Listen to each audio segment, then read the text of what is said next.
donné, la Bible a repris avec les prophètes.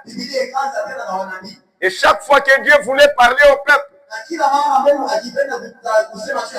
prenait un prophète, il prenait ses paroles, il le mettait dans les prophètes, et les prophètes parlaient au peuple. Et les prophètes ne parlaient pas de leur part. Vous dites Amen? Les prophètes ne parlaient pas de leur part. Chaque prophète parlait de la part de Dieu. Et frère Branham nous dit qu'un vrai prophète ne parle pas de lui-même. Il parle de celui qui l'envoie. Il parle de celui qui les commissionne. Quand un prophète vient à son propre nom, ne le croyez pas. Voilà pourquoi dans la Bible, les noms des prophètes n'étaient pas écrits. Est-ce que vous dites Amen? Les noms des prophètes n'étaient pas écrits. Mais quand un prophète venait et qu'il donnait les messages, quand il partait, on écrivait son nom. On savait qu'il avait parlé de la part de Dieu. Vous dites Amen? Maintenant, à un moment donné, Dieu n'a plus parlé par les prophètes. Il a parlé par les juges, il a parlé par les rois. Et au temps des rois, les rois aussi devenaient des sacrificateurs, comme David, comme Salomon. C'était aussi des envoyés de Dieu. Et les gens qui l'écoutaient étaient aussi dans la volonté de Dieu. Et au temps des juges, quand les juges sont venus, alors chaque juge disait selon lui. Et chaque juge parlait selon lui. Et tout le monde avait la révélation personnelle. C'était les moments les plus difficiles de la Bible.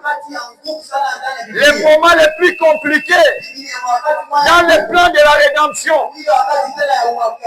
Et les gens veulent nous ramener à ces moments-là. Comme aujourd'hui. C'est comme si les gens ne savent pas qu'il y a un prophète.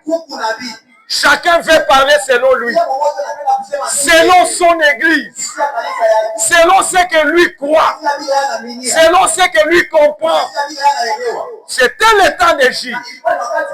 Et au temps de la fin, les gens veulent nous retourner au temps des juges. Mais nous ne sommes pas au temps des juges. Nous sommes de nouveau au temps des prophètes. Maintenant, voilà là où je voulais commencer.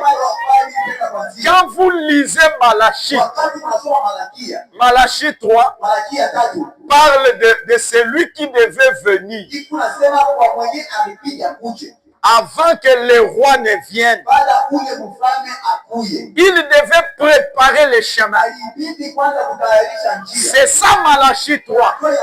Et vous allez aussi vous rendre compte qu'il y a de ces traditions dans la Bible. Ça s'arrête seulement à Malachie 3. Il n'y a pas Malachie 4. Et beaucoup de gens disent que Malachie a terminé le temps des prophètes. Et ils ne comprennent pas que dans Malachie, il y a aussi Malachie 4. Maintenant, le Malachie 4, du temps de la fin, c'est celui qui devait venir avant que Dieu détruise la terre par le feu. Vous allez remarquer que Malachie 3, ce n'était pas le feu. C'était le temps des choix où le roi devait entrer à Jérusalem. Et quand nous lisons la Bible, nous comprenons que c'était Jean-Baptiste. Est-ce que vous dites Amen? Est-ce que vous dites Amen? Mais au temps de la fin, Malachie 4, ce n'est pas Jean-Baptiste. Parce que Jean-Baptiste n'était pas au temps de la destruction. Jean-Baptiste n'était pas au temps du feu. Le temps du feu, c'est le temps de la fin.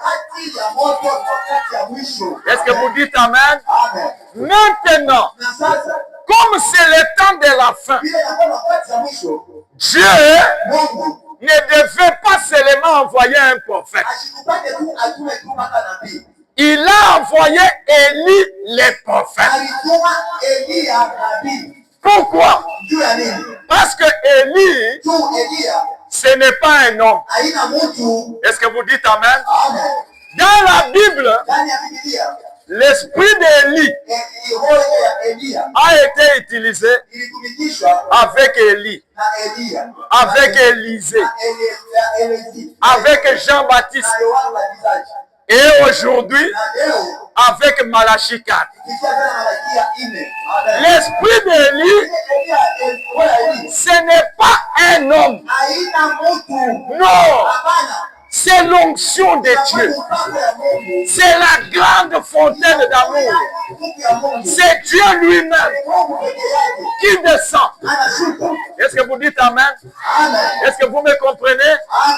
Voilà pourquoi ici nous devons savoir